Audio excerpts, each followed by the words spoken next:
माझं हेच म्हणणं आहे, महिला आयोगाचे अध्यक्ष बनवत असताना माजी पोलीस अधिकारी, न्यायाधीश, माजी महिला अधिकारी, IAS असू द्या, नाही तर महाराष्ट्र कॅडर, नाही तर MPSCच्या एखाद्या व्यक्तीला ज्याचा थोडासा बॅकग्राऊंड चेक करून कुठल्याही राजकीय पक्षाबरोबर त्यांचे संबंध नसावेत अशा व्यक्तीला जर तिथं बसवलं तरच महिलांना न्याय तिथे मिळू शकतं।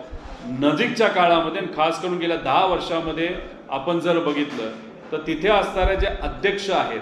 तिथे असणारे जे पदाधिकारी आहेत, स्वतः आपण एका पक्षातला असल्यामुळे त्यांना असं कुठेतरी वाटतं की महिला आयोग सुद्धा आपल्या पक्षाची एक अजून एक्सटेंडेड बॉडी आहे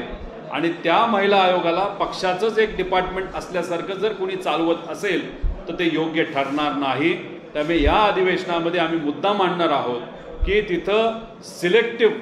नाहीतर अशा पद्धतीने एखाद्या व्यक्तीला बसवण्यापेक्षा मागे काय क्रेडेन्शियल्स आहेत का याचा एक अभ्यास करून एक काहीतरी नियमावली बनवावी लागेल आणि त्या नियमावली बसणाऱ्या लोकांनाच महिला आयोगाच्या अध्यक्ष बनवल्या गेल्या पाहिजे। आणि इतरही अध्यक्ष जे असतील, जसं की चाइल्ड हेल्प त्याचासुद्धा एक वेगळा आयोग आहे, त्यालासुद्धा तशाच पद्धतीने बॅकग्राऊंड चेक करून लोकांना बसवावं। राजकीय लोक आले तर तिथं राजकारण होणारच, त्यापेक्षा राजकारणच नको, तिथं अधिकारी, माजी अधिकारी, नाहीतर न्यायाधीश, माजी न्यायाधीश ते सुद्धा महिला, त्यांना तिथं संधी द्यावी असं आम्हा सगळ्यांना वाटतं। राजीनामा घ्यायचा नाही घ्यायचा आजच्या प्रक्रियेप्रमाणे सत्ताधाऱ्यांचा तो विषय आहे, पण ज्या पद्धतीने काही गोष्टी गेल्या काही काळामध्ये झालेल्या आहेत,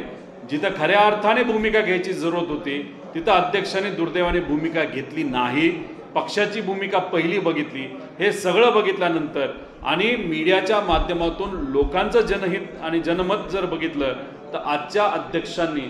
राजीनामा दिलेला, ते सुद्धा स्वतःहून दिलेला जास्त योग्य ठरेल असं मला वाटतं, असं लोकांची इच्छा आहे। एकदा राजीनामा दिल्यानंतर त्यांची भूमिका ते सातत्याने त्या ठिकाणी मांडू शकतील, पण आजच्या